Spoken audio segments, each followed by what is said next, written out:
everybody, welcome back to the channel. My name is Josh, your movie apprentice, and just a quick heads up, this is only going to be the only visual part of the video. The rest is going to be screenshots, as I noticed in my previous guidance review, I was having some camera problems, and because it's going to be a long-ass video, figure may as well stick the sound and make it a little bit safer.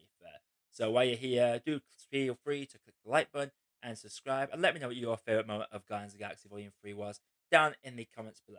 Without further ado, let's go into the review. Okay, here we are. We are recording. We are having a good time. So, with this little spoiler review, I'm not the only one here today. I thought we'll throw back to like 2018, back in the days where I just didn't even get on camera. I just did screenshots and bring in my good friend Rob from RCKFilms. And is it RCK? Is it the same on Twitch as well? That's your main Yes, it's outlet the these days. same. It's the same everywhere else. Hello, everybody. How you doing? It's been a while. It's been a very long time. I think like we've done two of these before. Like we did one when I came to Chicago for Infinity War, and we tried to predict who would die. And I think you got more right than I did. And then we did something else. Might have been an Endgame talk. Like yeah. We talked about Ready Player One, yes, and Infinity War at the same time, and then we came back to talk about Endgame. yeah, that good times. Honestly, fantastic. Well, I thought I'd bring you back in because it's been out for a while. I've not really had much time to collaborate. And quite frankly, I just want to gush about the movie with someone that has seen it. For reference, this guy's just seen it yesterday. I Saw it made him late. go and watch it 'cause I told him it was amazing. And well, just to start off with, then obviously everyone knows my thoughts. I gave it like the perfect cup of tea score because fuck me, I thought it was incredible. What about yourself? What were your overall thoughts of the movie before we get into the old spoiler territory? Oh, I fucking loved it. I always really liked the Guardians movies. I was always under the impression I had the hottest take where I liked the second one the most. No, Uh, no, I agree. oh, good. I've always thought the second one was the best one.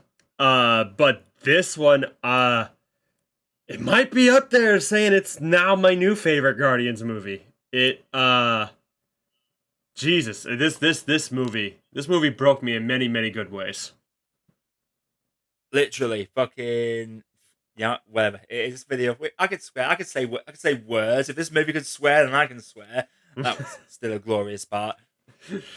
Oh god, I've had a bit of a cough recently as well, dear listeners. So No, do you just have apologize in COVID. advance for that. I fucking hope not. Like, who have literally said that COVID is no longer an epidemic. So I catch it now when it's no longer a concern. I'm going to be fuming because I did not catch it the entirety of that lockdown process. Mm. But anyway, so just to give a little bit of backstory on Guardians 3. So my record with Guardians was literally Guardians 1 was the first MCU film I watched. Well, technically it was Incredible Hulk I watched first, but at the time I just wanted to watch the Hulk fight. I didn't realize it was part of an expanded universe.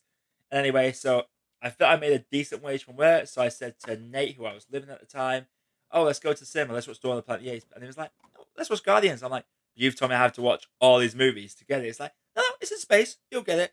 Fine, but I'm only going for the raccoon with a machine gun. That is literally the only reason I'm going. And of course, I ended up falling in love with the Guardians, like many other people did. That film was a big surprise. If it harking back to like Guardians 2 being mine, yours, fair. I think a lot of people feel the first one because it was a surprise. Because let's be real, when the first one was advertised, I don't think anyone gave it a chance being other than just dumb fun, and it was still dumb fun, but it was just a really There good was a film. lot more than there was more to it than people expected. Like that opening scene of the first one where you see Peter Quill's mom and she's dying, and it's like, okay, we're doing this already. We just met these. There's more to this shit. Okay. No, fuck it, yeah, let's do this shit. And now, fuck yeah, hell yeah. I only came here for the raccoon. Now I'm sad. Literally, so that first movie, like, I love how it sort of opens up like any other MCU movie. It's serious, it's dark, it's grim, and then you have the dramatic he lands on the planet, and then he hits play on the Walkman, and suddenly it's like, oh yeah, it's going to be a bit different this one. And unfortunately, it feels like a lot of MCU movies have been trying to follow up with the more comedic approach since then, which is kind of sad. I With mean, the Guardians, Thor, Love and Thunder. That's the biggest insult, I think. oh god, yeah, I still say there's that's stuff I the like in that worst movie, one out but of Phase 4. That's the worst one. oh, hands down. Like, Quantumania was getting a lot of hits, but at least Quantumania felt soulless, whereas 4 felt like it was trying to be heartful, but didn't I enjoyed Atlantic. Eternals But more than Thor. That's how fucked that is. And I love Thor, but damn. hey, I quite enjoyed it. Well, say I enjoyed. I think I gave it a 2-star review in the end. That's not because I thought it was a bad movie. I thought it was really well made, but. That's a whole other topic for another day. Maybe we'll like do a regular little podcast going for every movie. Maybe we'll go for each one individually and have an excuse to rewatch things. But with Guardians 3, going back to how the films start, obviously the first one, like we'll go straight to start this movie. So the first one, you have the "Come and Get Your Love" song, the little dance number. It's gonna be a bit of a comedy. Second one, you have Dancing Groot with got the name of the song, but I remember hearing it in Doctor Who in that one episode with the Absorber off. And like that was a whole sequence. Like, oh, Mr. Blue, I think it was called Mr. Blue Sky. That's the song. I love that song. 2 very happy, bouncy songs, and then this film opens with a raccoon watching a hand come in, cut into Rocket, and they play a slow acoustic version of "Creep." Or is it Creep? Yeah, it's "Creep" by Radiohead. Was it Creep? Oh man! Completely tonal shift as an opening song compared to the other 2 movies. It tells you what you're in for. When that happened, I already knew that this movie had an F-bomb in it, and we'll talk about that moment when we get to it. But I was really hoping we heard the F-bomb in Creep, because I was like, oh please, I want to hear it. It's my favorite lyric of all time. You're so fucking special. I want to hear it. Oh, they talked over it. Damn it. No, I think the acoustic version, like, it's so very special. Like, it's only like the original one where he does say "effing special." We'll get to the F-bomb later. But we'll get to the F-bomb later. But we're catching up with everyone. There's some nice little book ending in it. Like you see obviously Rocket, and I remember seeing Guardians 2, and the last shot of that is Rocket shedding a tear, and it opens with like Rocket. And this one, I remember going out of Guardians 2 being like, this film better be about Rocket. He's my favorite character, and it feels like we're leaning into his shit, and we get into his shit. But besides it, just the other Guardians, you see Mantis dancing a little bit, tells Drax to dance. He's like, only idiots dance, which I just love as a nice little bookend when you get to the end of the film, and he does dance in the end because he acknowledges that he's an absolutely big dumb idiot.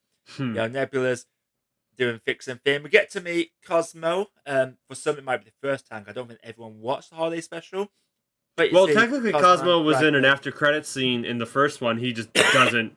She doesn't speak. The breed looks different though. I think. Yeah, maybe it's different dogs. Nah, I'm pretty sure it's supposed to be the same dog. But obviously, they make the dog a bit cuter as they get more role. Like they change it. It looks like my aunt's dog. So it looks cute, my aunt has a dog that looks exactly like Cosmo.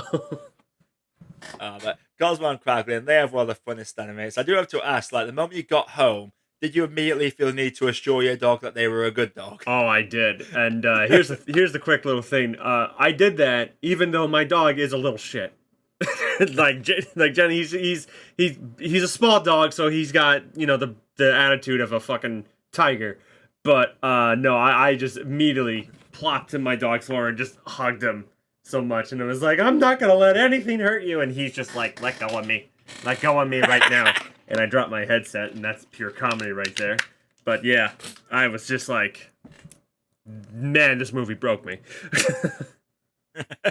Oh, it is every film, but like, so you meet the Guardians. Rocket's got Peter Zoom. Peter is like just a full-blown alcoholic at this point, still grieving over the loss of Gamora.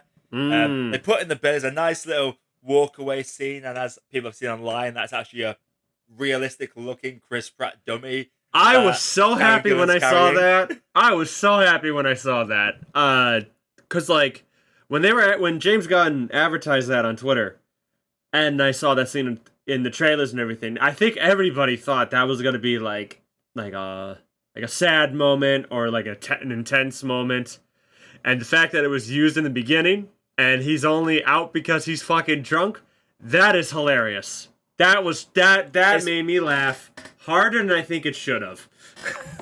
But it's funny, but I think it's also like a sad moment because it's still sad, but it's like their Gamora's gone. But yeah, it's still sad. Because going into this, I think everyone assumed that one or two of them was going to bite the bullet, and he teases us so much in this movie. Oh my god, so much. James Gunn? 2 or 3 of James Gunn. He teases so much. He teases at death so many times in this. He knows that's what people were expecting. Yeah. But, spoiler alert, no no one dies. Someone does die technically for about 30 seconds, but no one dies. It's very much they just separate at the end. This is the spoiler review, so Yeah, jump back we're and full forth, on but spoiler now. I loved that no one died in this. I think like I do. everyone expects that. Yeah, yeah. How did you feel that no one died at all? Honestly, I wasn't expecting something like that, but the fact that no one did it was just sort of like everyone just sort of like completed their arts and came to terms with themselves and that whole theme of things and just naturally disbanding. Like, I quite enjoyed that. I felt that subverted expectations, but in a good way. It wasn't like going for cheap, like, I'm going to devastate you sort of thing. It was literally like, look, sometimes people are just going to have to separate over time, and that's just how life is sometimes. And Yeah, it made complete sense. It felt very cathartic. It wasn't a happy ending, but it was sort of like, they'll always feel like in like spin if they came out together in the future, it might happen. Probably won't because James Gunn especially done with the MCU now. This is his I think it book will. and Won't his be through James final. Gunn though, and we're not going to see Star Lord for a while, even though it had that. Oh, he will return. I don't see him being back in Marvel movies for a while.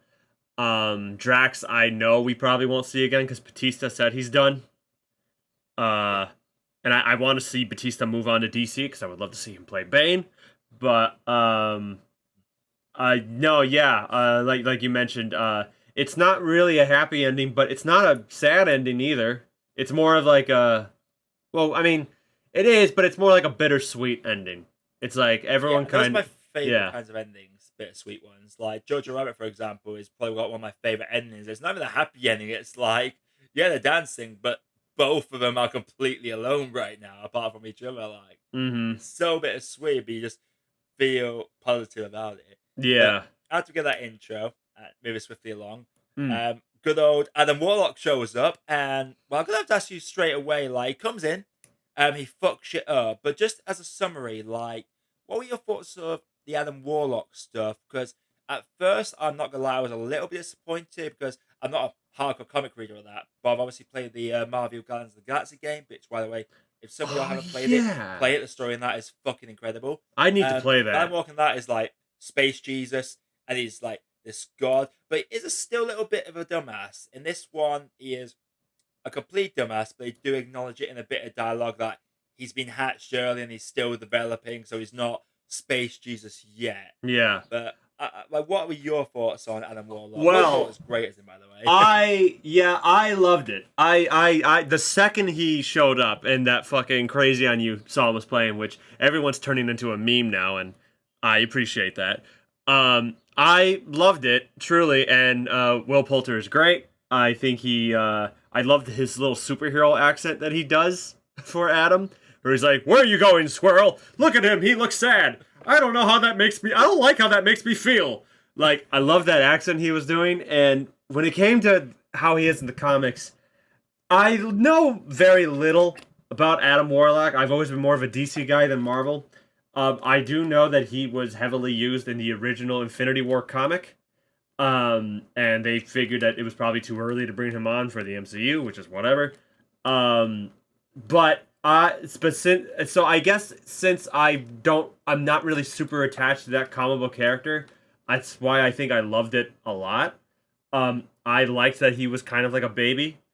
And I thought it was just really funny. Will Poulter has great comedic timing. There were some moments where I'm just like, I could kind of predict what joke they were gonna do. Like that scene where he comes back after the ship exploded, and his shirt's all ripped up and everything, and he lights up his fist and he's like, "Yeah!" And then he just faints. That was funny, but I saw that coming. So there were a few moments where I was like, okay, that's just normal, James Gunn humor. I would have liked if they'd done something a little bit different with that, but besides that, yeah, I loved everything about Adam Warlock, truly, and I really would like to see him again. Hopefully. Yeah, the best joke with him was that bloody "don't be rash" moment. Like, Don't it's a be proper rash. serious moment. He's ready to kill. He's like screaming, "I will kill your thing!" Whoa! That Hang was on. so Hold on a yeah. minute now. That was so fucking funny. I feel like I've laughed harder than most people in my theater. because a lot of people in the theater were weeping. There was a lot of like crying shit, and we'll get to the sad stuff in a bit. But Oh yeah. oh my god, that fucking I'll throw this thing out the window. Don't be rash. It was so it was so quick, and I was that's brilliant. This is fucking brilliant. Yeah, I loved it. But yeah, Animal like his intro though, before he turns to a bit of a dumbass, he comes in and he just fucks everyone. Everyone is getting He is fucking everybody. That was a very entertaining sequence. Like the only reason they beat him quotation marks is like he just gets stabbed in the back while he's going to town on Drax. I was there like, shit, is he gonna kill? Is Drax gonna die this early? Like, because I'm just like, yo, who's gonna die? And he literally beams Rocket, and Rocket's not got his like suit on. That he's literally going to get his shit.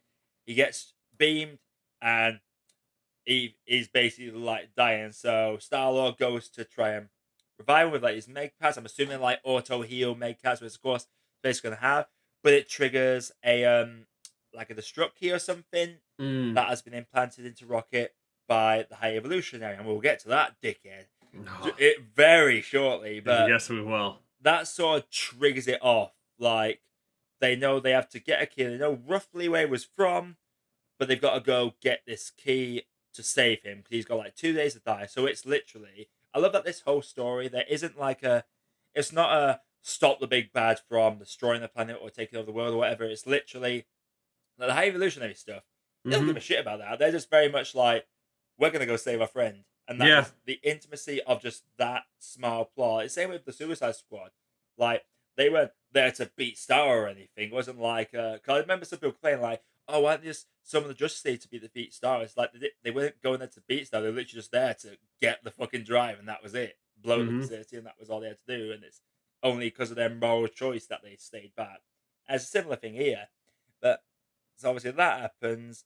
You have like exchanges of dialogue between characters, so they fly off. They're gonna go save Rocket, and there's this little scene.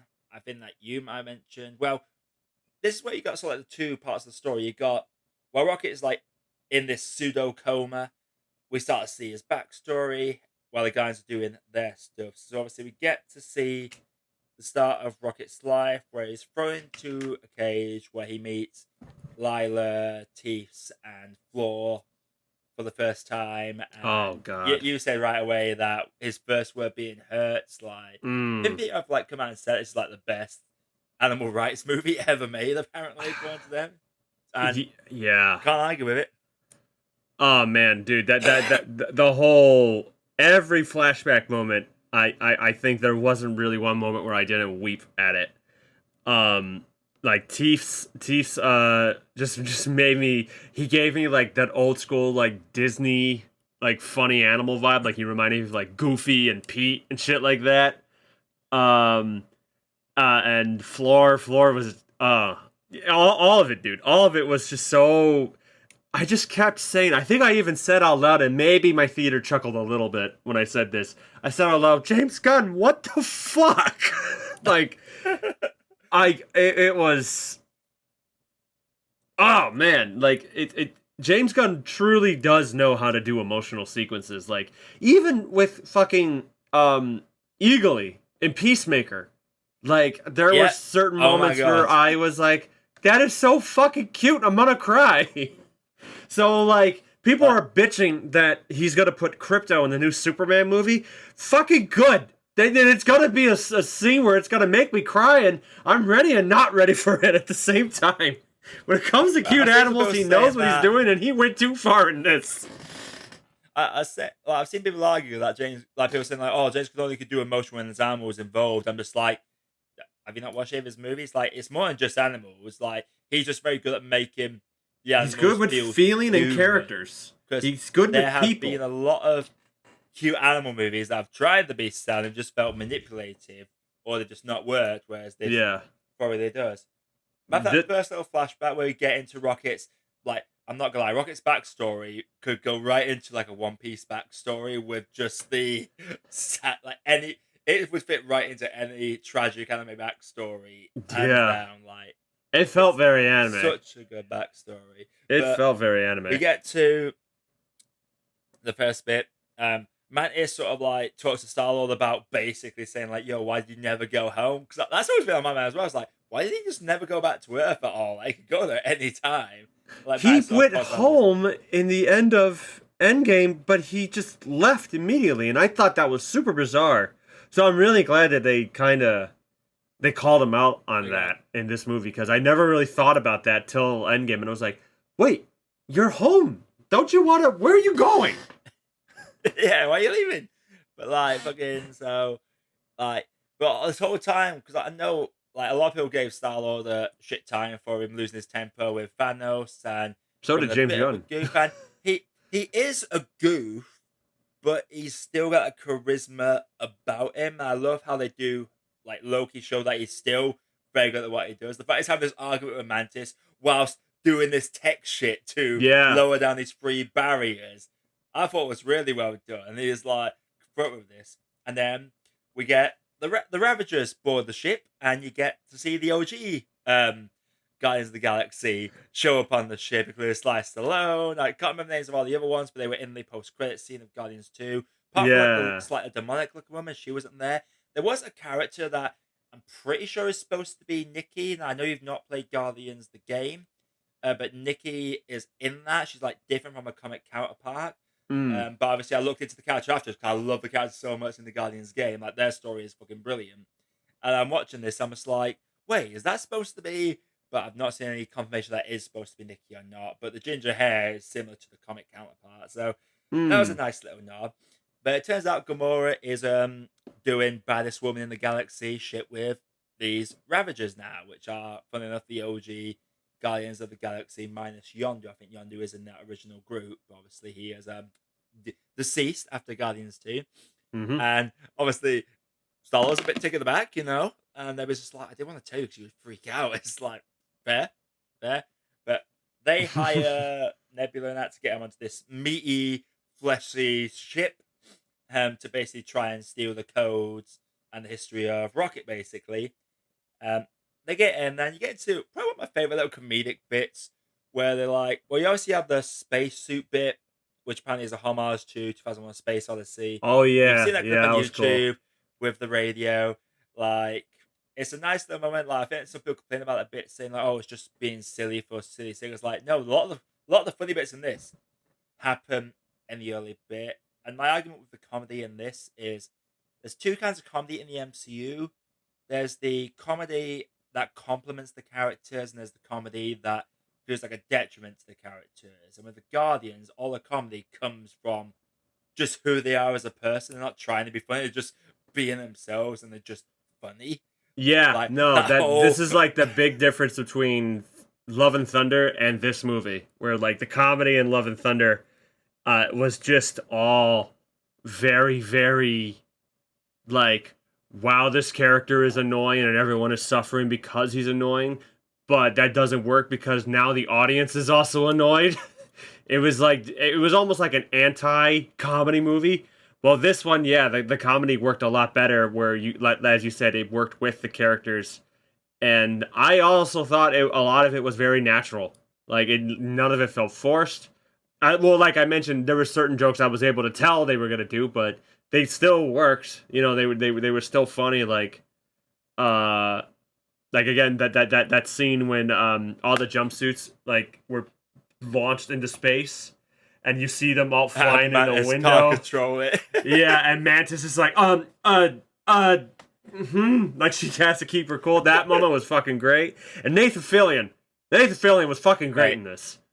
Oh, it's brilliant. I think everyone can relate to that though.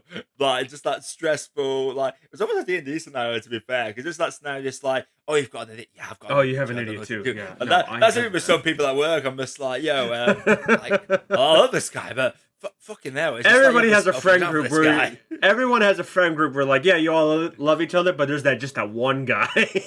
Yeah, it's that one guy who just like you sometimes want to go.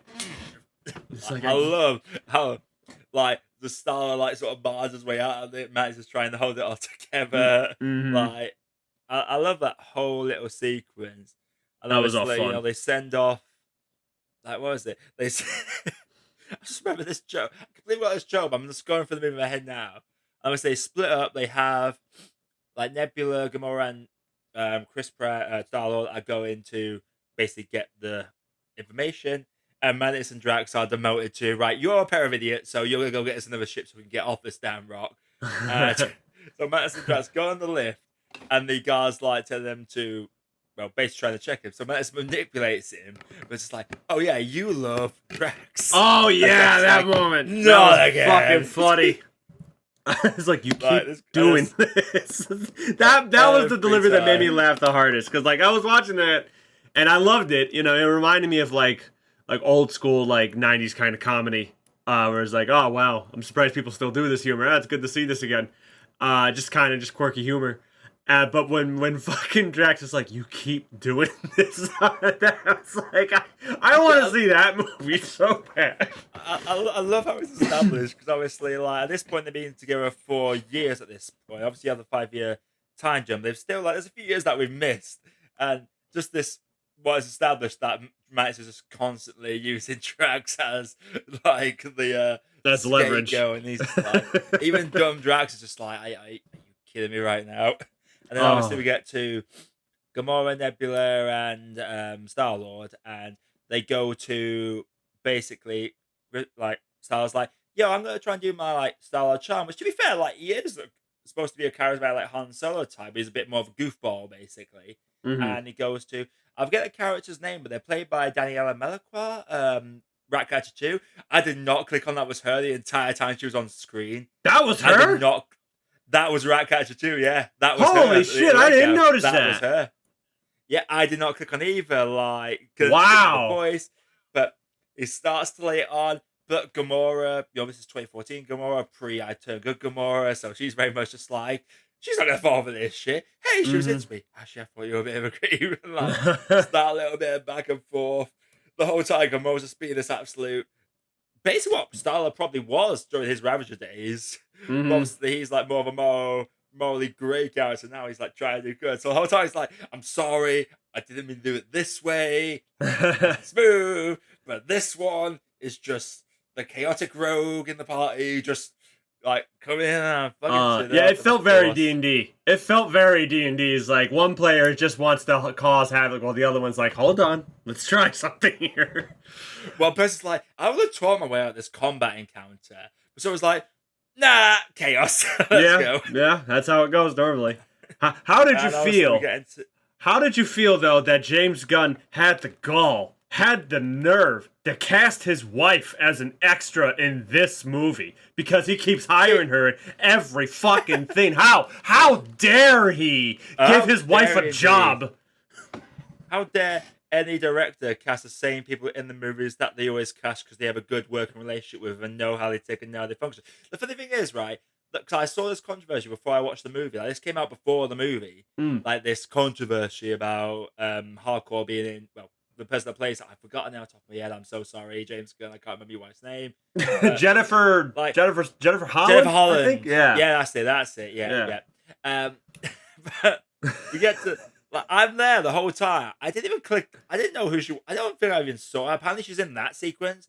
But I literally was looking the whole movie, like, where is that? Where is she? And never saw her. So, oh no, like, this character I didn't even notice in the movie. Oh my god, it's ruined it for me. Like, I really didn't think about it until people start bitching. It was like, okay, yeah, so she is in a lot of his movies. Who fucking cares? Yeah, as in, like, are people going to bitch at Spielberg for using the exact same cinematographer to do all his movies for the last? Oh, here we go, Sam Raimi. You got to bring in Bruce Campbell. Oh, fuck it. Here he's bringing in his wife. Here we go. Oh, Scorsese, fucking, you want to bring De Niro in? Or Tim Burton. Yep, Johnny Depp and Helena Bonham Carter every time. Oh, well, people did bitch about that a lot. I remember that, and even then, I was like, get over it. Or what's his name? The guy who directed the Resident Evil movies. Wes Anderson. Look, he just cast his wife as the lead in every movie. Oh shit! Like, I didn't realize that. I was like, no, they are married, and she is always the lead badass woman in his movies. And like, fair enough, you know, like, that's a kink. But that's a kink. I can appreciate it. But yeah, we have a fight sequence. It's quite a fun, colourful sequence. Like, the suits they wear, like this whole station's made of like a meat organic substance, and they're wearing these suits. I'm not gonna lie, threw me off at first. I'm like, these look like Power Ranger suits almost, like Power Ranger bunny suits. But I sort of adapted into it, and they really embraced the lore in it. They sort of, if I remember correctly, they win like, well, they get the information, and then they do the whole bit in the lift that was in the thing, not before Gamora threatens to kill someone that looks like a carrot for some reason. And they get into the spaceport, and they have, who was it that flew the Milano in for? Oh, it was Groot. Groot came in with a Milano. Yeah. But Oh yeah, how'd you feel about there's the Groot's fight. new design? Really quick. I quite enjoyed it. Like, honestly, I think I Groot, did like, too. I think people summarize it as like he grows up based on like who he's around, and like he's been around this family of badass and he wants to protect it. So obviously going to grow big. Like, people forget that this Groot is different to original movie. Groot. Yeah. Like, original movie Groot dead. He dead. Like, this He's is like he's an fully off-screen gone. version Yeah. of Groot. So like, this has been like a Groot that's been maturing. But I really like his design. I do like his role in this. Like, I like how it's like they know he sort of stole the show a lot in the first two. So in this way, he takes a back seat, but when he does come in, he comes in like every scene he's in is like a fucking terrific scene. I didn't really like how he looked in the after credit scene, and we'll talk about that later. But yeah, I think his general design, it did look like an action figure. Yeah, I'll agree on that. But these movies are meant to sell toys anyway, so it's fine. So, yeah, exactly. Yeah. But yeah, they win the fight. Star-Lord does charm the main Last Daniela's character, and turns out he didn't want to like speak to their personalities. Like, he just wanted to do exactly what Rocket did in the kill and in the first one, just make them float so they could escape, which I thought was a great little callback. That was great. But they escape, and then I'm pretty sure we cut to another bit of Rocket's backstory where I can't remember all the scenes back to back, but isn't this a scene where like they're playing tag together and that? And I think there's a scene where he's sat with High Evolutionary. Yes, I think I didn't cry in that one, but I did feel bad for that turtle. Yeah, those things on that is like, now let's get to High Evolutionary because he's like starting to get prevalent now. This guy, I would say, is probably arguably one of the top 3 villains in the MCU. Not because I can relate to him and I kind of understand his point. Just the fact he just felt like an actual monster and like a real monster. Like, you could see this person existing. Yeah. Like today. Yep. In this world, like, he's so blinded by his ambition that he just sees everything as a lesser being to himself. Like, even the bit where he's got Rocket in his lap, he's like, "Oh, have you done good?" His like usual stroke the face thing is like almost a chokehold. Like, this God. guy. Genuinely, like, any scene that had, that went to Rocket's backstory, it all made me physically seeing any animal in harm in any way makes me physically sick to my stomach. So a lot of even that fucking scene where it was just like a projector of like the Guardians watching. That was the hardest bit for me. That was very hard. You didn't see anything, but you heard it, and that was enough. Yeah. And no, it was the fucking line that Nebula says, where she's like, "This is worse than what Thanos did to me," and that just, it upset me so much. And High Evolutionary, people are already saying that he's better than Kane. I'm not going to get into what's going on with the actor of Kane, but people are like saying he's already better than Kane. And he's supposed to be this new Thanos for the MCU. And I find that impossible when now we have High Evolutionary, which I don't, is he dead? Yeah, I believe we'll get to it later. Yeah, like a big little bit, but I'm pretty sure he does die. It's sort of like a Batman, I won't kill you, but I don't have to save you kind of thing. Yeah, it was something like that. Like, yeah, no one kills him, but he never gets off the exploding ship. Yeah, so he should be dead. He should be dead. I don't expect us seeing him again, but I think, and maybe I'm just saying this because a lot of villains are kind of like blanking in my head, especially MCU villains. I think this is the first MCU villain that I genuinely hated. Not in like wow, this villain sucks, but in like, I love to hate this guy. Like, genuinely, I hated hated this motherfucker so bad, and that is absolute props to the actor who played him. It's the same guy who plays Mern in Peacemaker. Yes, it is. Who was supposed to be Martian Manhunter? I won't try and pronounce his name.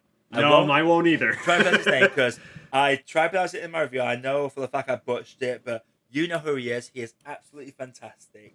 But yeah, legendary he is performance. The first MCU villain where I'm like, I want to see you 6 feet in the ground in the 9th circle of hell. Like, I don't even think his punishment in the end of the movie was enough. We'll talk about it more in the end. But I wanted to. Oh my god! I hated him. I hated him. I was frightened of him. He made me uncomfortable. Excuse me, that was me. Fucking god. Yeah, what a terrific performance. What a terrific actor. And, yeah, fuck that guy. Literally, yeah, actually, fuck that guy. Honestly, just great performer, but he has this backstory bit with Rocket where he's talking about, like, taking inspiration for a song where it's like, be not who as you are, but who you're supposed to be and whatnot, which is clearly supposed to be an inspirational lyric. B takes it's like he's trying to perfect evolution, basically. He's trying to make the perfect being. It's revealed that he created the gold people from the second one. The whole reason Alan Warlock went after him is because High Evolution found that Rocket was in the group. He's like obsessed with Rocket. So Alan Warlock's actually gone there to get Rocket. So the fact that he like basically straight up nearly kills Rocket straight away, it was like a bit of a fuck up on Alan Warlock's part. But that's see what happens. You get to see a bit of bonding between like Rocket and his friends. You also see a little bit of Rocket like taking something when the High Evolutionary walks away. Because one thing about his character, the High Evolutionary, is that he doesn't see any inferior being as capable of any decent thought. So the fact that he just, we'll get to that stuff later, but yeah, that sort of stuff happens. We get to the hologram scene, and that's what because the animal cruelty stuff in this, the most graphic thing is probably the turtle in the thing. So a lot of it isn't shown, but it's implied. Like you only have this look at the design of Floor and Lila and Teefs to know like they've been through a lot of shit. But they're watching this hologram, and I have to give props to the acting in this movie alone because the reactions from the guys just watching this footage, like Pom especially that plays Mantis, like her, because she's the big empath, so she's destroyed. Even Nebula's disgusted by it, and they're all like, "Why didn't he tell us about this?" It's like, well, he kind of didn't mention it when he was really drunk that one time. Like, did you really think it was? They must have thought he was exaggerating. He said, "Tore apart and put that together and over again." It's like, nope, that is literally what happened. He was just viciously experimented on. Oh god, it disturbed me so. No Marvel movie has made, or actually maybe the closest I've ever felt to like this kind of like sick, like stomach twirling moment was maybe at the end of Infinity War, but for 2 totally different reasons. I only felt that way towards Infinity War when it was because that was a moment of like, oh my god, they're all dead. They're all fucking dead.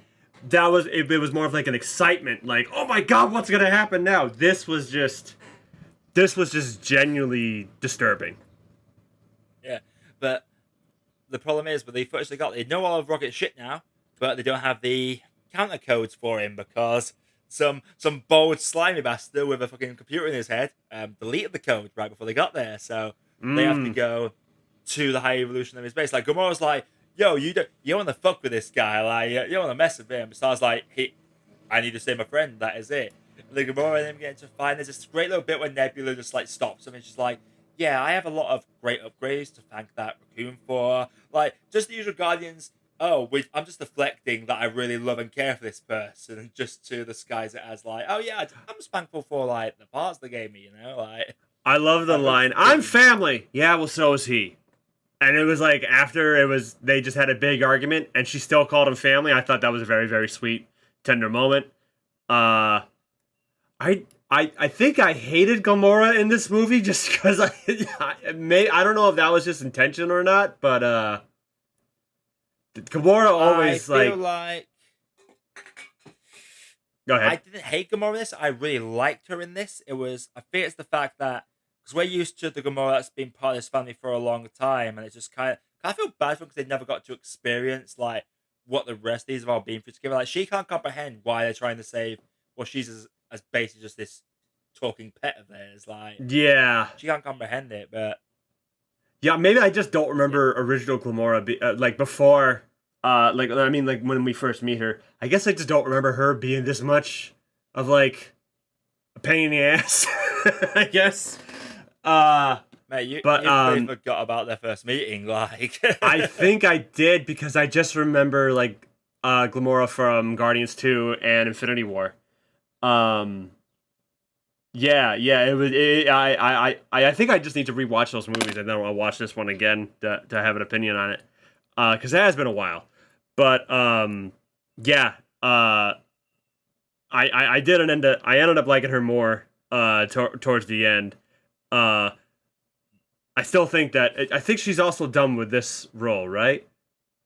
Says she wouldn't be opposed to like coming back to truly be like the deadliest woman in the galaxy sort of thing, but Mm. so she's not opposed to it. But it's a case of like, I mean, honestly, if like if no one did come out, I don't know if I'd watch it. Like one thing I liked about this was that as It much as it felt like a can't true look as a end. trilogy, it felt like an end. Yeah, it feels like some of these Marvel movies that are coming out now. Like you have some that are like leaving sprinkles of hints of what might come later, but it feels like a few of them have like the definitive like put the characters on the shelf. The definitive end, like with No Way Home, we kind of had that with Peter Parker, Spider-Man. Mm-hmm. Love and Thunder, for better or worse, had a little put him on the shelf ending, and this one pretty much had the same sort of thing. Like we could, if you want to get off the Marvel MCU ride with Guardians, you can get off here fine. That's perfectly okay. I like how it feels like you have everyone has different characters they care about, and it feels like someone getting put on the show is like, right, if these are all you care about, this is where they are right now. You can get off if you want to. I don't think the MCU is demanding people stay. They obviously want us to, but I feel like they are given the option to step away from it. Yeah, I think I kind of guessed that since still Robert Downey Jr. hasn't returned in the role at all. I don't know if he's Yeah, I ever hope he don't. considered it, and I don't know if they've ever asked him. That was like the first sign where I was like, yeah, this seems like a lot of this is coming to an end, truly. And I smell. Maybe I'm wrong. Maybe I'm overthinking this. I smell a possible like not reboot, but like maybe relaunch of like new actors playing these roles, or just do different versions of existing characters we've seen before. Because what more could you do now? You've kind of like done everything. Well, I think people forget that like when the Avengers first came out, Marvel did not have the rights to Spider-Man. They didn't have the rights to the X-Men. They didn't have the rights to the Fantastic Four. So like Captain America, Iron Man, Thor, like they That were was all they had. A-list Marvel characters. They Yeah. they were literally the bottom of the barrel, and they got made so big. And there are many characters out there. Like even me, who has like the most basic of comic knowledge, knows there's like an infinite amount of fucking characters out there. So True. I mean, we are getting literally X-Men just eventually. We don't know when. We'll be getting X-Men. We'll be getting Fantastic Four. Those could go either way. But yeah, I'm just not sure what more they can do now. And it kind of felt nice that this movie was just like, someone even mentioned this is actually truly the end of the MCU. Everything else that's following is all new. Like Captain America's gone, Thor might be done, Iron Man's dead, and Black Widow's dead, and now the Guardians of the Galaxy is, they're finished. So yeah, it's all just new it's stuff a new now. chapter. It's basically like a new launch. But getting back into the movie, so they basically have to go to the High Evolutionaries planet. Gamora's left the rocket. It's like this planet full of, and it's established. So, and this is where we get to like one of the more heavier bits of it as well. I'm pretty sure it's like, well, you see the planet, you sort of hint it, like High Evolutionary basically shows Rocket that, because Rocket manages to figure out the one reason why they're going like feral when they're getting basically evolutionaried up for thousands of years in like a few seconds. He figures it out. He's like, oh yeah, I've got these perfect individuals now on the planet. And it's like, yeah, we can go to this new universe now. And Rocket and his friends, like their whole dream has been like, we're going to go to this new Earth and like make a life for ourselves. And they come up with their own names, like Lila comes up with hers. Rocket's meaning for his name is literally he wants to build great machines and fly into space with his friends. That's why he calls himself Rocket. Like, Tears on Flora are adorable. Like, love to know what the mental age of these characters are. Because you get a feeling that Lila and Rocket in this backstory are sort of like, I would say like mid-teenagers, I would say, in terms of like their mental capacity. Well, they're So growing Teeth is really like, fast. yeah, It Teeth seems seems like like. an uncle, but Yeah.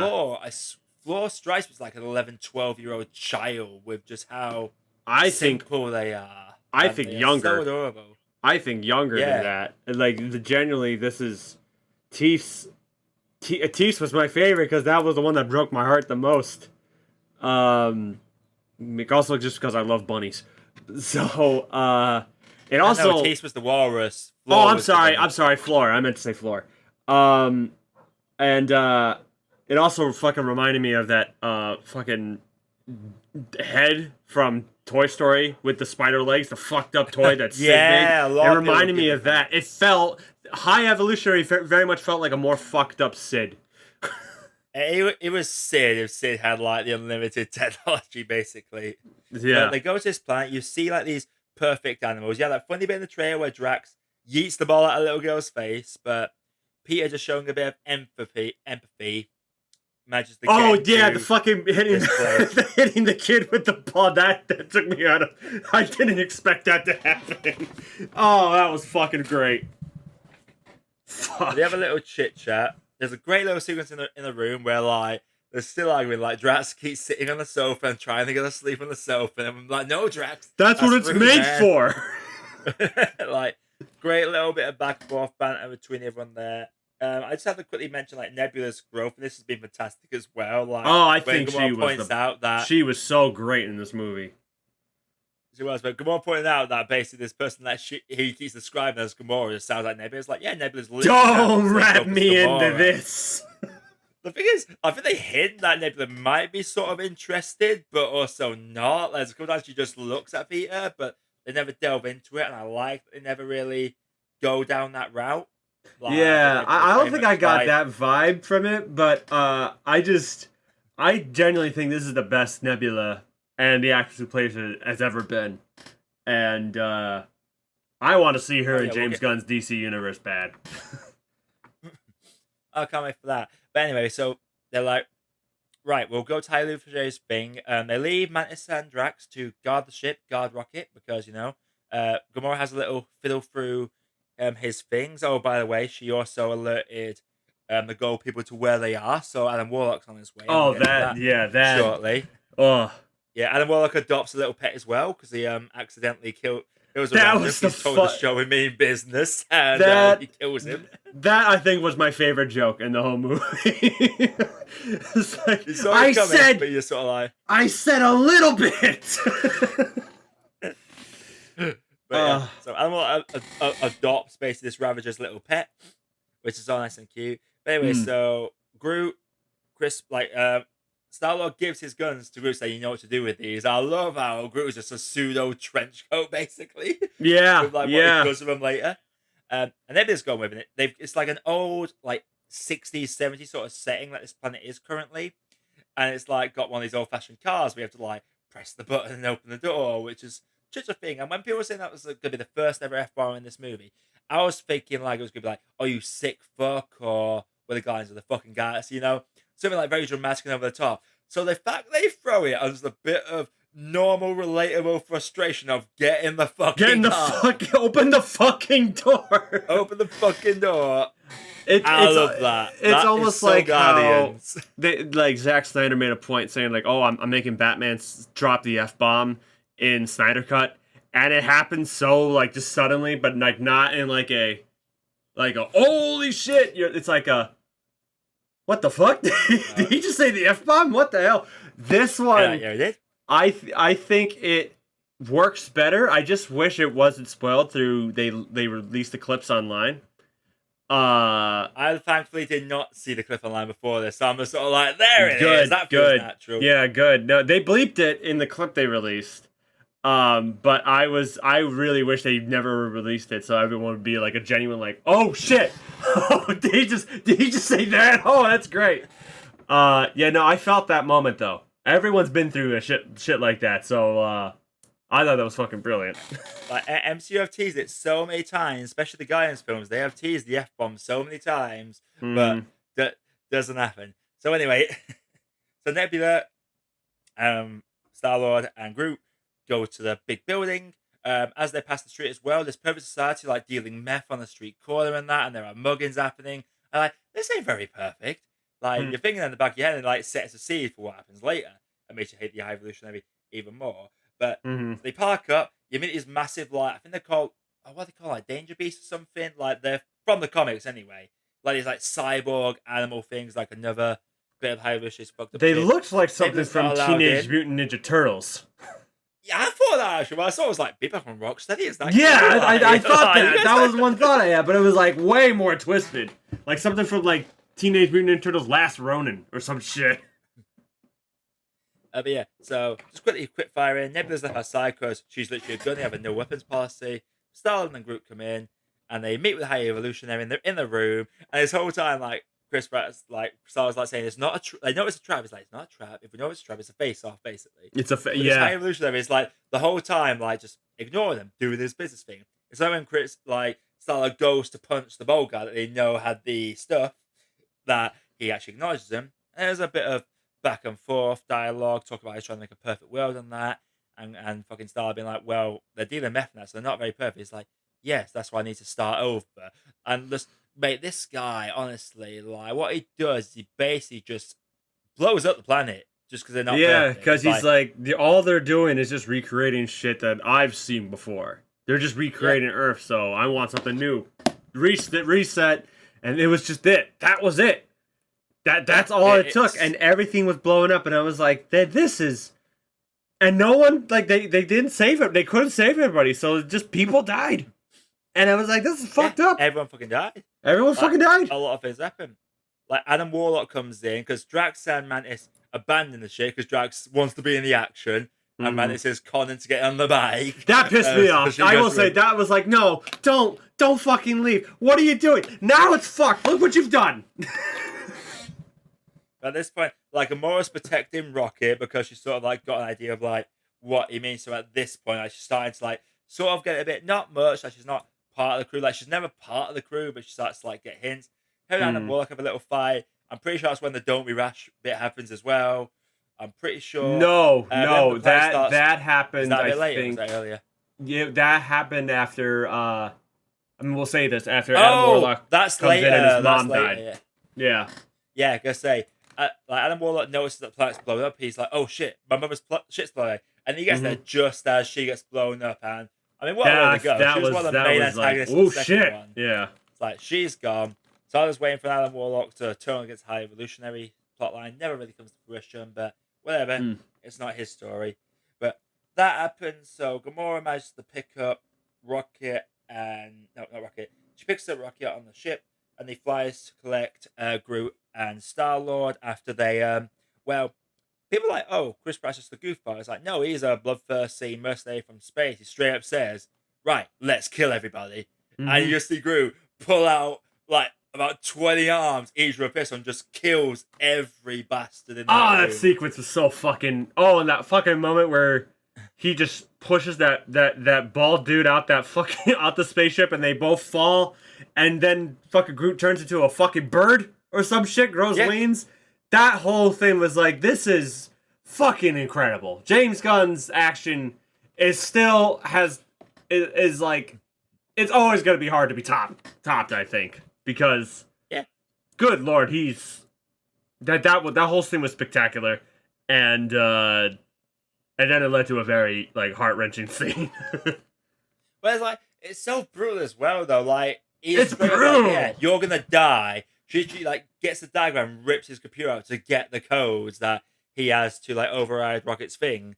And in the Star-Lord just fucked him Nebula, up. Drax, and Mantis get onto the ship, and Drax manages to knock down the door just as they get into space. Like, planet blows up. Like, everyone that you've met and spent time with in these nice cozy little suburban homes, they're all gone. Like, it makes you hate this High Evolutionary even more. Like, just how these like intelligent beings, like, considered perfect at one point, just discards them like they are absolutely nothing. That's who he is. He just discards anything that he considers lower than him. And I'm pretty sure this is roughly when we get to the tail end of Rocket's backstory, where so basically High Evolution is saying like you were able to crack this code, but you didn't realize that you were never going to go to this new world, basically, which is kind of obvious. But you know, like Rocket, I feel like Rocket kind of hoped that he would still go to the world, but he kind of knew that he probably wasn't because you saw him like Mm. nicking little bits and bobs. He gets back to the cage, he makes a key, he unlocks the door, he unlocks ladders. They get some all come on. We're gonna fly away together. Like they literally have this little lay down moment. They coat with names. We're gonna fly away together. That when they sit in the trailer, they have to fly away together into the forever. It's like what's forever? The forever is just the sky. Like Mm-hmm. that because hot. He's the only one that's seen it. The other three I've never seen it.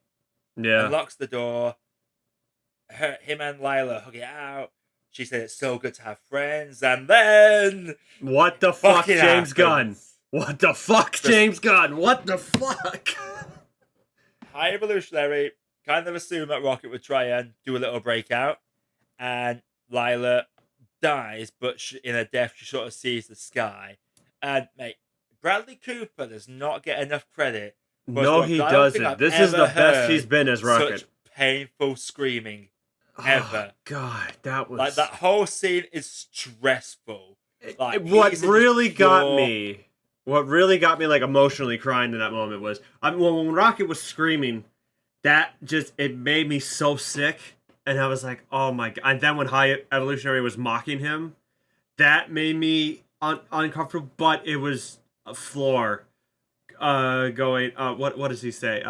So she was basically Floor Rocket saying, Teeth Skull. Floor Rocket Teeth Skull. That made me fucking break. Yeah, that's what she like. I did because they were saying it so fast. Like there was just all this overexposed emotional stimulation. It was so much. Rocket screams of agony. This pure like I said, pretty sure Floor's like a child. So all their thing was like, look, we need to run right now. That's all Floor they Rocket want. Teeth Skull. Like Teeth is just speechless. Evolutionary is just like because he doesn't see him as an intelligent being. He sees no one as an intelligent being. He hates like, how intelligent that Rocket's getting. He hates it. Just get back in your cage. Like you just killed his friend, and you expect us to walk back in his little cage. So of course, like I will say this: Ronin in the first one, where like Groot dies, and Rocket says you kill Groot and lunges at him. He should be so thankful he had that fucking hand with the Power Stone. Yeah. Because when Rocket gets his hands on the High Evolutionary, you don't see him. You don't need to. You know he has just fucked him. No, he fucked. Yeah, that felt good. I was like, yeah, fuck him up. Grab his gun. Kill those guys. Yeah. Yes. Okay, get his friends. You are kidding me. No. You knew that once Lila went, like, they were going to go. It's like, how are they going to go? It's literally Rocket shoots at the guards. The guards miss Rocket, but you just turn around and you just see all his friends are dead. Oh, God damn it. That made me like, oh, you know what, James Gunn? I forgive you for taking Henry Cavill as Superman away from me. That was a moment you broke my heart, and I was so sad, but I forgive you. I'm never forgiving you for this. I'm never forgiving you for this.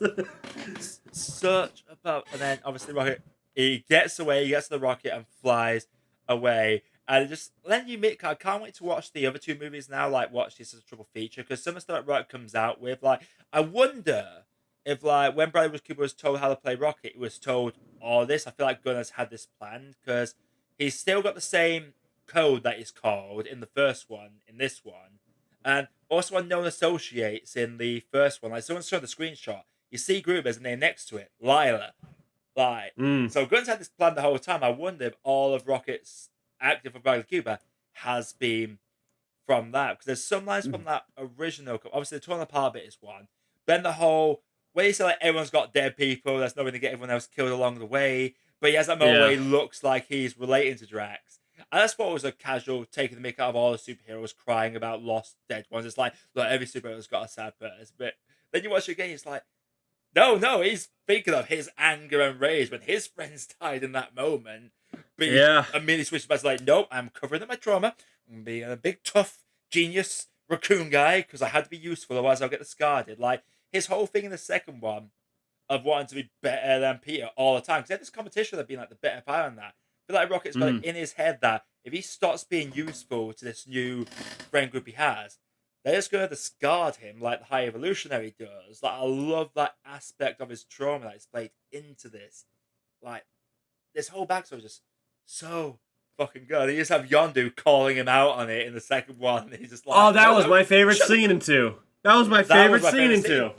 2. Yeah. That was literally almost like, right, let's dig into what happened with Rocket. And yeah, you get that. But I bring that up because that must have happened at this point, because the next scene, they get on the ship and they go and save Rocket, and they get in the car, it's exploding. B is dying. They're literally at the door. And then you get, mate, this is the scene that broke me. I teared up for the death scene, don't get me wrong, but this, when he says, "Can I come with you?" Like, Lila comes up and says, "Oh, we've been flying together. You see Teeves and Flora in the background."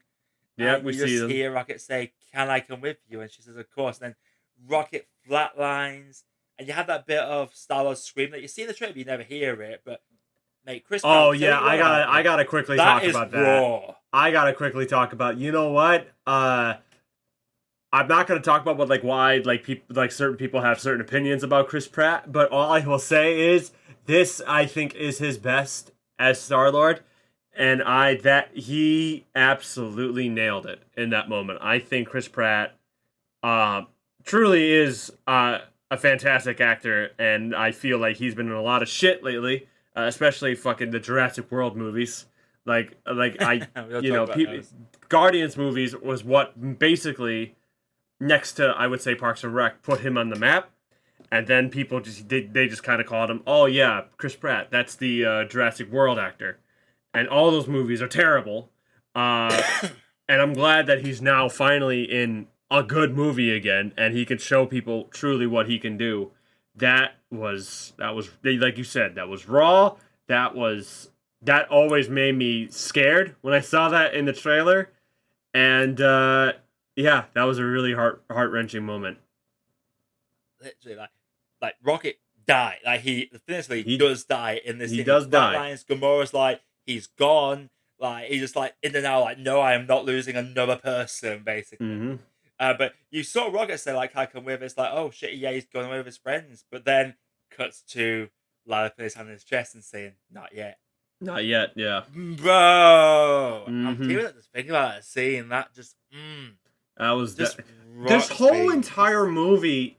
Again, I feel like a lot of people say these when you see a good comic book movie, and I put emphasis on the word "good" because I feel like people it hasn't been that great There's lately. different standards.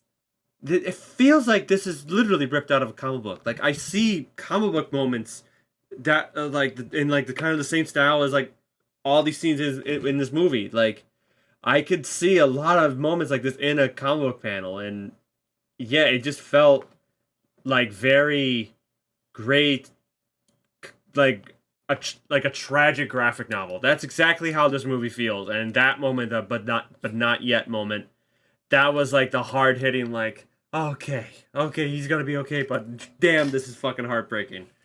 Uh, yeah. If you want to make a scene just as tragic, just put animals in it and cute animals. That was, I feel like the work with live action actors is where that sort of same story is told. It was just like they were enslaved by some alien race. It would work the exact same way. But just Bradley Cooper's performance in this, like his voice is constantly cracking in that. You know, him and Lila Yeah. have what was basically like an animal kiss, like a little bit of face nuzzling, but it was just sort of like it's not a like go away. It's very much a goodbye for now, but I will see you again when your time is done. The whole this was your story the whole time. You watch him, it's like, yeah, it kind of has kind of been Rocket's whole thing this whole time. Yeah. But he wakes up and it's cathartic. He wakes up, there's a laugh, and they're like, right, we'll contact the others, find out if they're okay. And then Nebula, just quickly, we have this great little scene with Nebula, Drax, and Mantis, where Nebula, who's always angry, goes off on Drax again, but Mantis, the big, empathetic, nice person, finally just snaps and just says, "You have no right to push, man." Literally just calls out, like, why are you finding flaws in something you don't like just because you don't like it? But that's them calling out certain fan bases that have to nitpick every little thing. We love Drax because he's a big fucking idiot, and I'm not going to stop being empathetic to people because that's just who I am. Like, it focuses on, like, yeah, you have them friends that have traits that will annoy you, but you love them for it anyway, and you have no right. Like, that whole bit, Clementif, I think her full name is. I probably mispronounced. I'm not got them listed for a minute now, but she is great as Mantis, and that made me love Mantis even more. This sequence, I did even too. Nebula had to be like, "You got a point," but that's I a just great love. scene. I love Drax when he was like after this whole moment where fucking Mantis is telling Nebula how much she loves him. He just goes, "You still think I'm stupid?" And it's just like it's right to manipulate your friends, but him was just like, forget. Just yeah, I I'm do. glad that we got down that door. But obviously that bit happens. So obviously they contact and it's like, we went to the ship to save you. Like Allah, Suicide Squad going to save Harley, but Harley's already saved herself, sort of thing. It's like, no, we're fine. And like there's this bit of argument, but man, this is my favourite bit of acting from Kang in this film. Obviously they're on the comms and Rocket says the important thing is we're all okay. And obviously Mantis, Drax, and Nebula don't know he's okay yet. So when they hear his fight, mate, Karen Gillan's reaction as Nebula, that made me break again. That literally made me break. Her reaction to hearing Rocket speak. Like, the Oh other two yeah, react, yeah. but she like full on like, you're okay. Like, just the range of acting in this.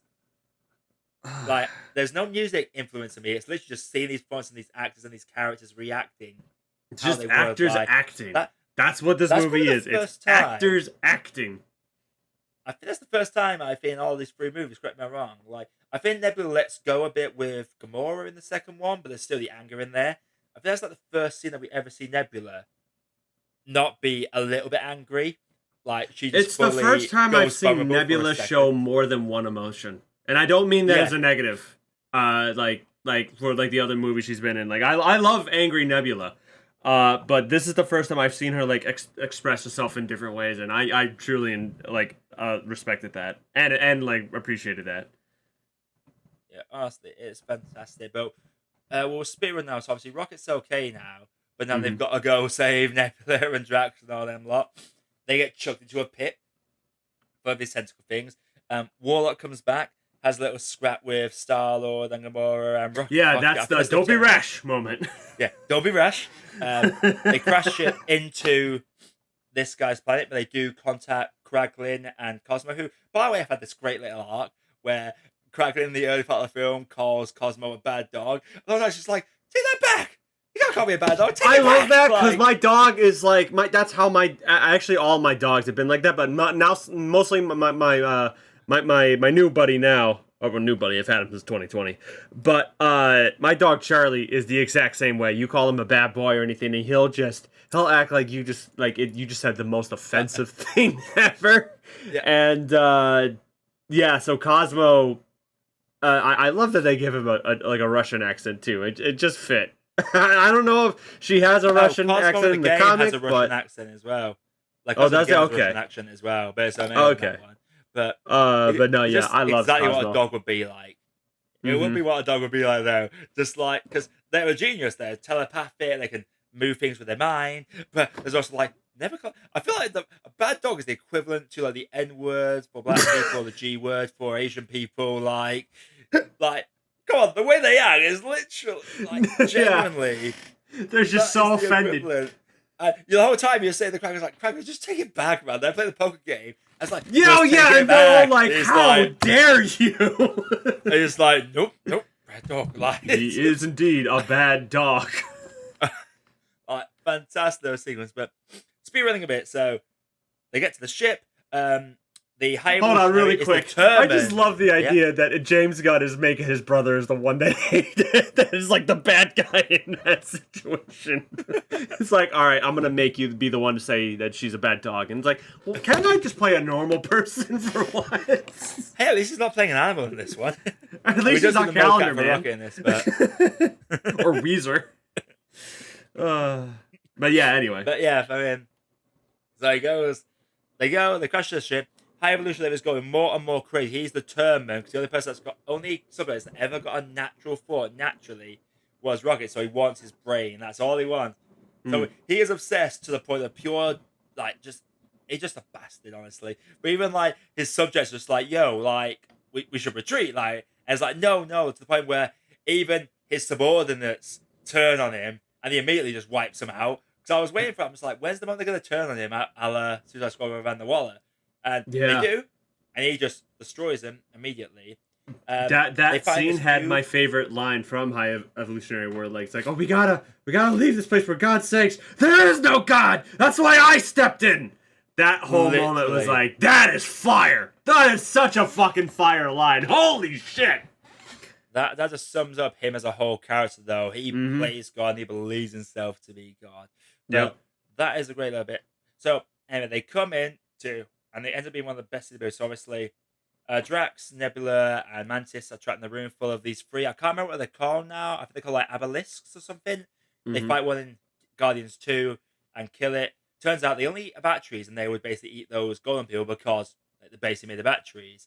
So Mantis clicks on that, oh, wait, they're not going to hurt us. They're actually scared of us. So she literally empathizes with them. So after they crash the ship, and Warlock is like blown up almost, everyone's together. Oh, we'll go save Mantis, Drax, and Nebula. But they come out like superhero cool entrance with the obelisks. They jump down. And anyway, so it's like, right, we're together now. We should go. Like, I was going. But like, we've seen the children at this point.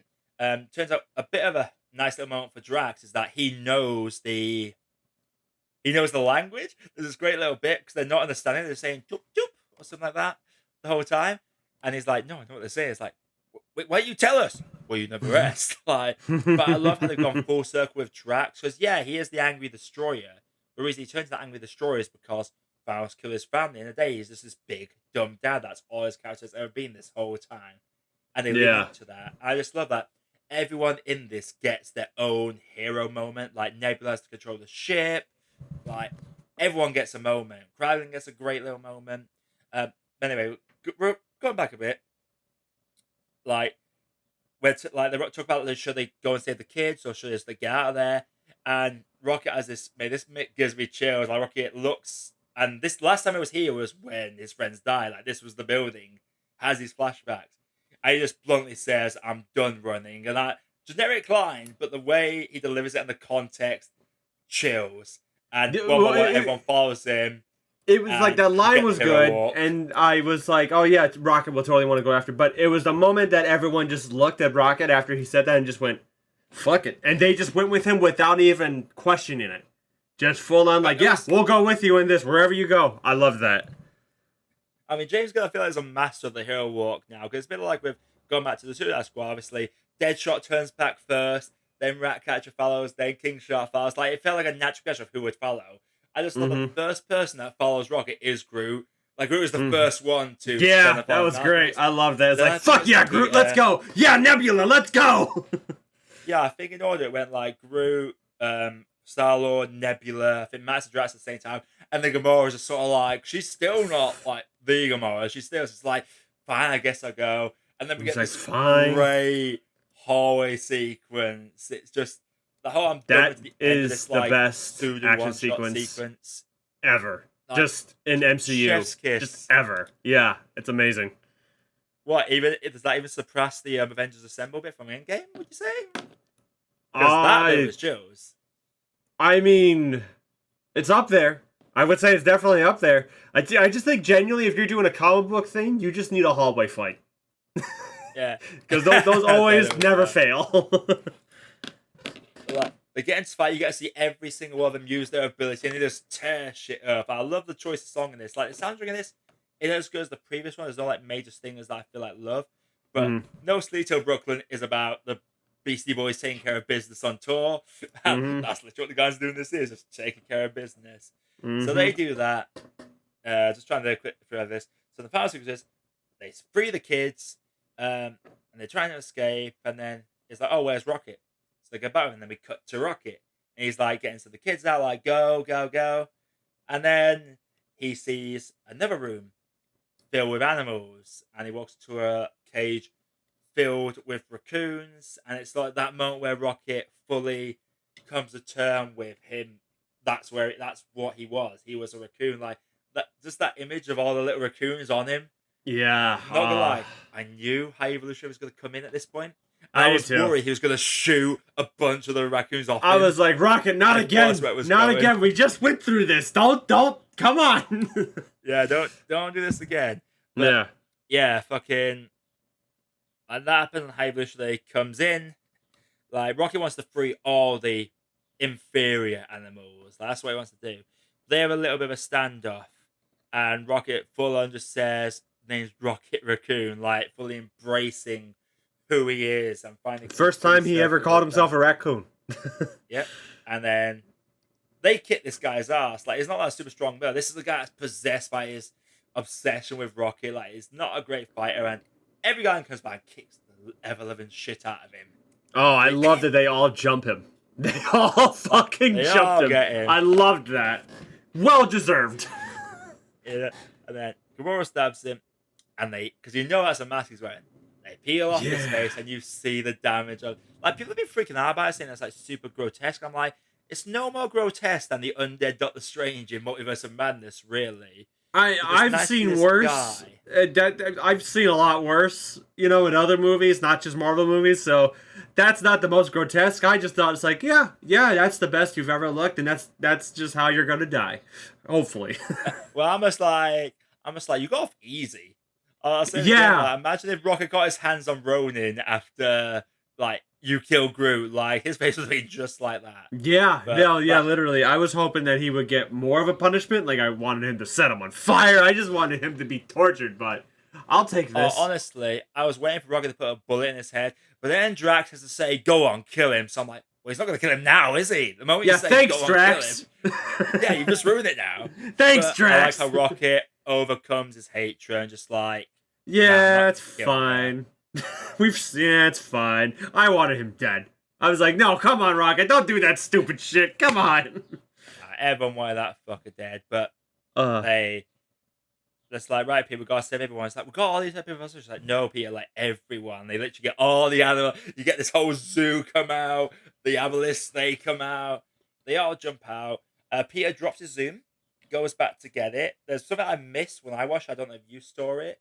Apparently, the reason he goes back is he did intend to give out Rocket at this point. Like, he already decided what he was going to do at the end, and he wanted to give the zoom to Rocket. That's why he went back for it. It wasn't like in the first one, we just wanted his music back. Like, he had a reason for going back. I was like, Peter, why are you going for the zoom now? Like, come on, man. Mm-hmm. Obviously, Peter goes into space. Nate dies off. One point I do have with this movie that annoyed me a little bit was, like, it feels like the vacuum of space was, like, ignored sometimes, because there were a few moments where they're fighting in space, and the windshield of a ship would be cracked, and there would be, like, no effect. I can maybe explain that. I think, like, not only do they have a windshield, they have, like, kind of a shield, like, kind of like a hologram shield that, like, even though you could still go through it, it will protect you from space. I think that's what they were doing, because I did see kind of, like, flittering after somebody's windshield will be broken, like, in Peter's miniship or Rocket's miniship. I think that might have been what happened, but there were other moments where I was like, huh, that doesn't seem right. Yeah, well, if you notice that, and I like that little detail they threw in there to get over that sort of bridge. Let's quickly fast forward to the end, because we've been going for quite a while here. So they get off the ship. Peter nearly dies, but then Warlock saves him. Like, Warlock gets saved by Groot, basically, and he's like, oh, we all get a second chance, basically. So Warlock comes out and saves Star-Lord. Everyone has a big group hug, like all the kids, all the Guardians. Come on. And Adam joins in the group hug. Yeah, even Adam does, like, really awkward, like, this looks nice. I want to get involved in it. I was like, no, is this how I do it? Am I doing it right? Okay. But then we get to, like, sort of the last few scenes, like these sort of twilight bits. So we say goodbye to Gamora, and Peter knows that, like, I was like, I'm not the same person, but he's just like, yeah, I know, and that's fine. Like, yeah, I like that they don't get back together. I liked that a lot. But her and Nebula's goodbye as well, just just manly goodbye. But like, Gamora's a Ravager now. She's a badass. She's with the Ravagers, and you like, she's happy with them. Sliced alone them lot again. She's like happy with them. And then Chris decides to have Chris. Star-Lord Peter has a chat with the crew. He's basically saying like, yeah, I'm going back to Earth. Like, and Rocket's devastated. He's like, wait, you're leaving? Like, Peter's back to Earth. Mantis is also leaving. She's going to go on like a path of self-discovery, which I am excited for. I hope she comes back, because if she comes a bit like the Mantis that's in the game, by the way, Rob, do definitely play the game, because Mantis is brilliant. She can like see different universes. Like, there's several times where like she's with your squad in one bit, and she's like, right, just a heads up, guys. Like in this, sometimes this universe, you get squashed horribly and die. Like as you can see, like different multiverses. I think there's one bit where like so it was like, "Oh, is Peter like your husband or something?" It's like, "No, no, not in this universe." And Peter's like, "Wait, we're married in another universe?" Like, no shit of that. But yeah, Drax stuff is just like, "Oh, I'll go with you." And it's like, "No, Drax, that's not the point. You gotta stay here." And Nebula's like, "You gotta help me I rebuild. need You're you never here, meant to be a Drax. Yeah. destroyer. You was meant to be a father. Like he's there to look after the kids. He's the one that can communicate with them." Which I like has come full circle with Drax's character. He was always a dad. That's what he lost. Yeah. Nebula as well. She was ripped apart and had to put herself back together. So her trying to bring the society back together. And then, and Chris Pratt, like, Star-Lord makes Rocket the captain. And they do the old Ravager salute. And it's heartwarming. I love that. Even Star-Lord's like, "You were a better captain than I ever will be." And then they have this little group hug. And then Groot says, "I love you guys." And I love that. I think some people like take it too literally, but I don't think we just can understand him now. Is the way I see it. Because knowing that Circle reacts to him suddenly talking normal, like it's established that a lot of them can know what Groot's saying. We say on Groot, they like responding like they know what he's saying. So I feel like Groot has now allowed the audience into what he's saying. I never thought of it like that. That's brilliant. I never thought of it like that. Because I just thought he just suddenly said, "I love you guys," and like everyone's like, "Wait, is he saying what? What?" But yeah, you said that no one reacted. I never thought of it like that. That's brilliant. We're just being let into it finally. Like we are now part of the guy. We've been with the guys this whole time. Groot is now allowing us to know what he's saying. Like, oh, I love that shit. I love that. That's great. Like, honestly, great little scene. Like, fuck this Fast and Furious family you got. This is your real family. This is the family. This is the family. Fuck those movies. This is it. Like, this was family. But yeah. Anyways, Vin Diesel's in it. I forget he's Groot. So. But yeah, so we get to the last little sequence, the only 2,000 song of this, which is "Dark Days Are Over."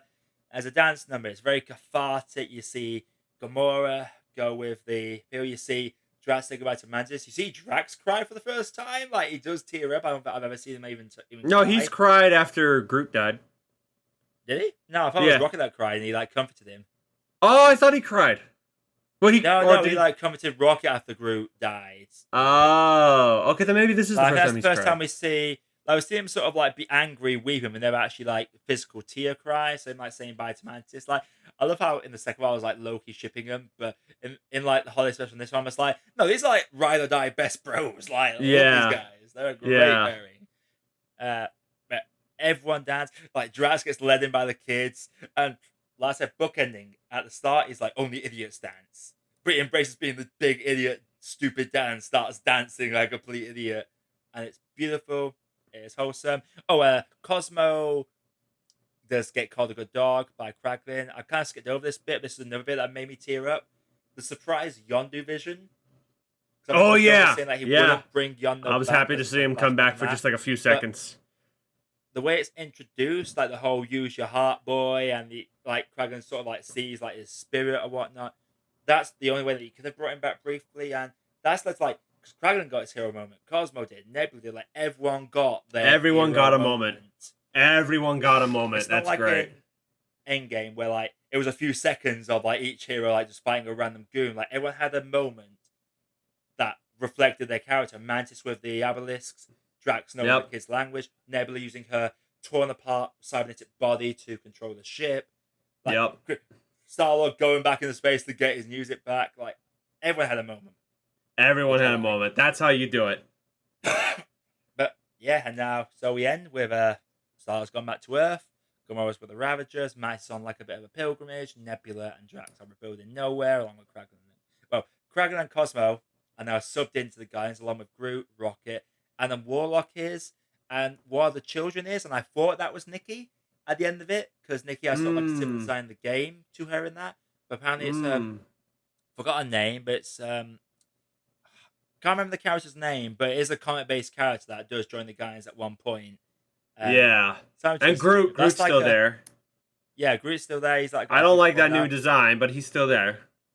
Yeah, I like that mid-credits. Like the second mid-credit scene, like you can basically skip, but the first mid-credit scene, I do like. I just sat around talking about music. I love how like the character whose name I couldn't name and the little girl one. Her Mhm. two favorites were like the Spice Girls and Corn. I'm just like, That was you great. get me. That is my music taste. I love I love my cheese, but I love myself a bit of metal as well. So she describes my taste perfectly. But yeah, that's where Guardians ended. It is a very emotional thrill ride. It's I loved it. funny, but the laughs go down, and yeah, just what a way to Loved end it. it. Honestly, I have all the faith in James Gunn going forward, and the fact I that do it's just, too now.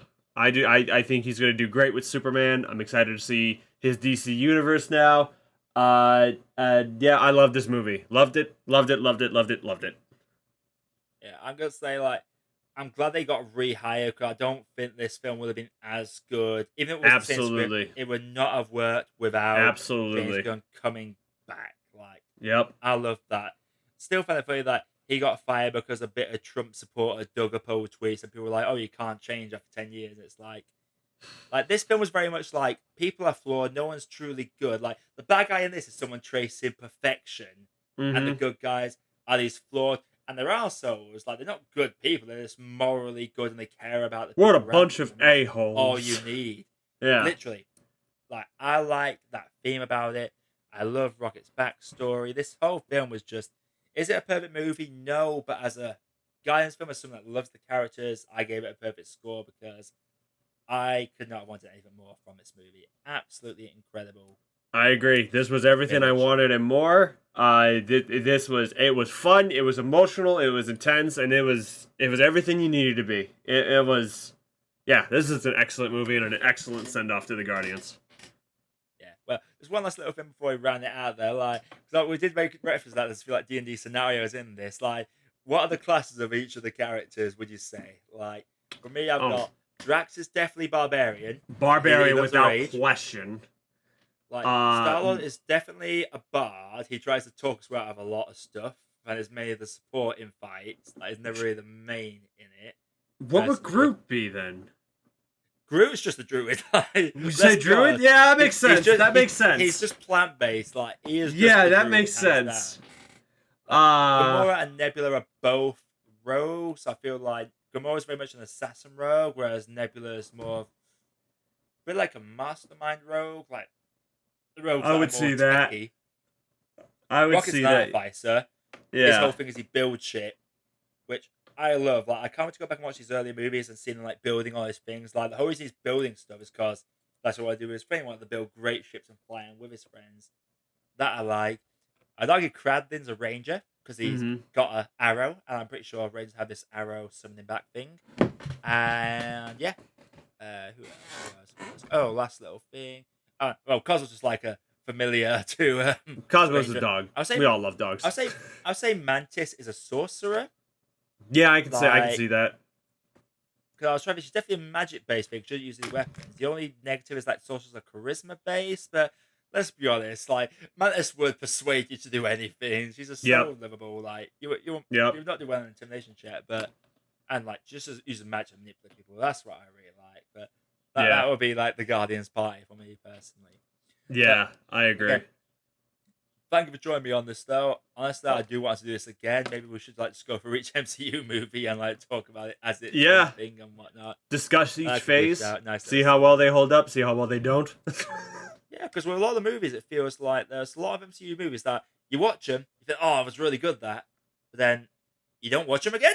Like, it's like that. That's the chapter. Like with the guy. And I think we'll definitely be there. We'll definitely be there once once James Gunn's DCU comes to light. We'll see how well those go. Day one. I'm gonna be there. Campbell back, but I feel like he's gonna do a good job. I think DC's in good hands now. So also fun fact, like the because obviously you had Miley Cyrus voice a little robot head from the Ravagers in the second one. She doesn't come back for this. The person they got to replace for this was Tara Strong, aka like Raven from Teen Titans. Hire voice actors. Always hire voice actors in these movies. It will always work out. I mean, you say that, but I argue that Bradley Cooper has shown that he can voice act brilliantly. Like exactly. His Rocket exactly. cannot be understated. He's a brilliant actor and love that character to death. Yeah, amazing. Everything is amazing. Yeah. So Anyway, that is our long exploratory Guardians 3. It's probably like an hour and 40 minutes. So if you made it to the end, well done. If not, yeah, well, doesn't matter because you're not here anyway. If you made this far, subscribe, like. We might do a few more of these in the future. I've not decided yet, but I'd love to get into more just like long form, just chatting about movies content, because talking to a camera is not the same as just talking to a good old buddy about this stuff. Yo. But one last thing, you want to let people know where to find you, Rob? Well, I will link you to my link tree, which will lead me to pretty much everything. I'm mostly on Twitter and Instagram these days. I do have a TikTok. I am sometimes on Twitch. I used to make YouTube videos, so it'll all be in the link tree down below. And you will always, you will mostly just find me currently on Instagram and Twitter and TikTok. Fantastic. And you can find me on my usual socials. But until next time, everybody, that's been Rob. I've been Josh with Apprentice, and I'll see you all in the next video. Bye.